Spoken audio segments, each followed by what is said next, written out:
narasumber kita hari ini yang pasti cantik sekali, Mbak Sahnas Hadi. Selamat datang, Mbak.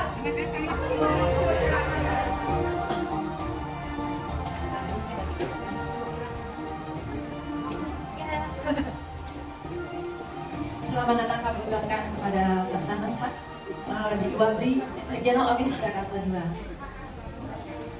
Baiklah ibu-ibu hadirin sekalian, karena narasumber kita yang spesial pada hari ini telah hadir di tengah kita, maka tanpa berpanjang kata lagi, mari kita acara selanjutnya yaitu sharing motivasi bersama narasumber Mbak Sahnas Hadi. Berikan aplaus yang meriah untuk Mbak Sahnas Hadi yang dilanjutkan dengan sesi tanya jawab dan yang akan dipandu oleh moderator kita yaitu Nyonya Nadia Niki. Kepada Nyonya Nadia Niki dipersilahkan. Lama lagi, marilah kita simak pemaparan dari Mbak Sahnas. Oke, baik Mbak Nadia, terima kasih banyak. Saya mau jalan-jalan terus ini dipindah aja ya supaya ibu semuanya bisa lihat layarnya. Assalamualaikum warahmatullahi taala wabarakatuh. Salam sejahtera untuk kita semua. Om Swastiastu, Namo Buddhaya, salam kebajikan, rahayu. Saya Syahnaz. Tadi Mbak Nadia sudah mengatakan bagaimana Anda mesti menjadi perempuan yang bahagia. Karena kalau misalnya kita bahagia, itu rumah aman. Benar-benar. Tapi kalau Anda marah-marah, itu pembantu keluar masuk masih. Anak yang udah gak kompol bisa kencing lagi di celana. Karena benar, happy mom, happy family. Dan itu mudah-mudahan pertemuan hari ini di halal dan hari ulang tahun, bagaimana Anda bisa pertemuan ini mendapatkan ide bagaimana mengeluarkan the best version of you. Karena setiap orang pasti punya keunikannya masing-masing. Ini slide boleh dibawa, silakan. Maksudnya kan ini ada yang pimpinan-pimpinan cabang bukan? Nanti kan mesti meneruskan ilmu ini lagi. Ya. Baik, silaturahmi bukan halal bihalal. Ya, baik Ibu.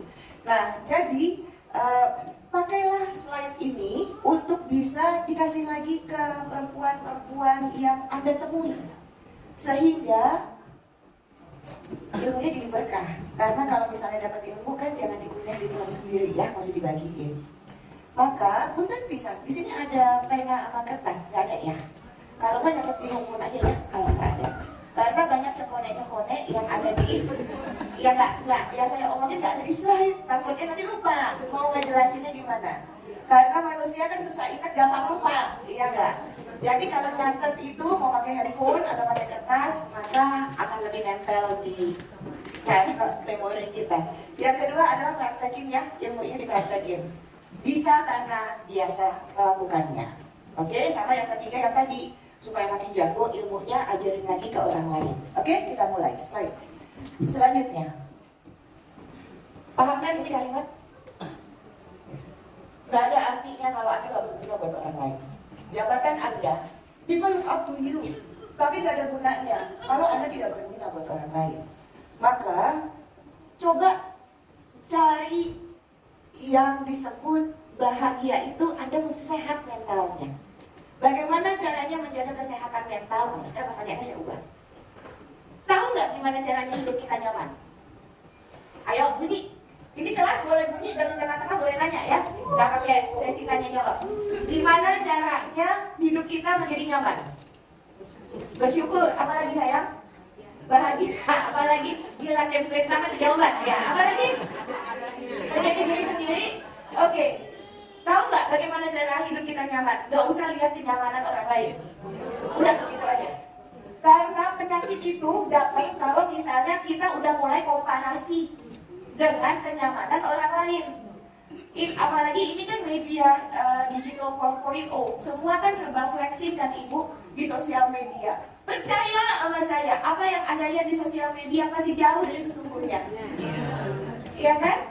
Pasti. Jadi gak usah ngapain ngiri-ngiri sama kehidupan orang gitu loh. Maka Anda udah mulai gak sehat mentalnya kalau abis ngeliat sesuatu Anda ngikutin terus perkembangannya. Itu udah mulai gak sehat. Dan udah gitu mulai komentar. Udah mulai sakit nih. Iya. Stadium 3 udah mulai nuntut. Nah, udah dari tadi terminal. Yang kayak begini nih insya Allah lebih cepat dibanding daripada kena kanker nih. Karena ini juga sehat tau gak yang kayak begini. Oke? Jadi kalau misalnya udah mulai gak nyaman, udah mulai gak bahagia, main deh, sering-sering datang ke rumah sakit. Iya, perhatikan. Ini udara yang kita hirup gak pakai mesin loh, gak pakai bayar. ICU berapa satu hari? Anda BAB masih lancar, itu kenapa gak pernah disyukurin sih? Rasa syukur itu kalau kita buang gas, dah, gitu kan? Karena kalau habis operasi aja, buat makan kita ditanya udah kentut belum, gitu loh. Small thing but big impact untuk kesehatan jiwa kita. Jadi selama ini orang tuh selalu berpikir kita adalah apa yang kita makan nutrisi. Nutrisi itu dipikirnya dari mulut aja ya, dari mata, dari telinga. Dan itulah membentuk kita. Oke sayang? Oke. Ilmunya adalah 4E, catat. Sekarang how to do it, ya? How to do it? 4E. Kan udah tahu ya kenapa mesti kita berguna supaya kita sehat. Dan bagaimana menjaga kesehatan kita? 4E. E yang pertama, easy. Lakukan pekerjaan yang gampang, yang mudah. Karena kalau udah mulai susah, kita pasti udah kapok, gak mau kerjainnya. Ya kan? Easy. Ibu namanya siapa, Bu? Bu Heti. Bu Heti bisa jadi dokter nggak? Bisa, tapi gak gampang. Gitu. Buat orang lain, Bu Heti itu pekerjaan yang gampang banget. Jadi Bu Heti gak mau jadi dokter karena gak gampang. Karena kalau tidak, maka kerjain untuk menjadi dokter bisa nggak? Bisa. Nggak ada yang nggak bisa kalau kita mau. Tapi kita bisa nggak bahagia ngerjainnya. Makanya jangan maksa-maksa sama anak. Nggak ada sakit aku nanti. Dia nggak bahagia soalnya. Ngerti maksudnya ya? Jadi lakukan sesuatu yang easy. Sebetulnya bahasa lainnya adalah passion kan? Kalau kita passion, maka nggak akan lelah. Mudah pulih. Yang kedua, enjoy. Mesti menikmati apa yang Anda lakukan. Saya pernah mewawancara, ada kardiolog, dokter ahli jantung ya, jago banget. Terus saya bilang, dan dia suka baking, bikin kue. Dia lebih suka buka dada orang, ambil jantungnya ada di tangan, apalagi bikin kue bolu. Kue bolu lah. Hah? Bisa begitu ya?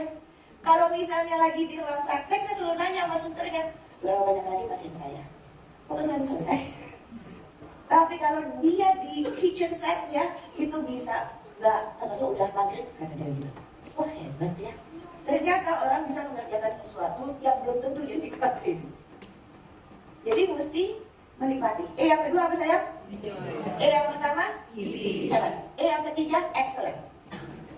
Excellent. Kita mesti mengerjakan sesuatu yang sempurna banget hasilnya. Sampai kalau Bu Heti sukanya apa? Iya kelihatan kok. Kalau sampai aku bisa masak nih, masaknya Bu Heti jagonya masak apa? Yaitu mie. Spaghetti ya. Kalau sampai aku masak spaghetti, kemudian ada orang yang bilang, Nas masakan spaghetti lo Heti banget ya. Artinya jangan ganti Bu Heti, udah Bu Heti kerjain masak spaghetti aja. Ngerti? Kalau sampai itu udah jadi personal branding kita, karena kita mengerjakan begitu sempurna, maka nggak usah ganti, itu aja. Oke, mantap? Ya. Yang keempat adalah earn, E-A-R-N, earning something. Anda mendapatkan sesuatu dari situ. Jangan lupa ya sayang, sesuatu itu nggak selalu rezeki. Rezeki itu nggak selalu juga uang. Bisa jadi apapun kesempatan yang kita dapat dari yang kita lakukan. Misalnya ternyata musuhnya kita tahu sudah misalnya, musuhnya kita tabrakan, tapi karena kita kerjain itu, kita terhindar dari mara bahaya.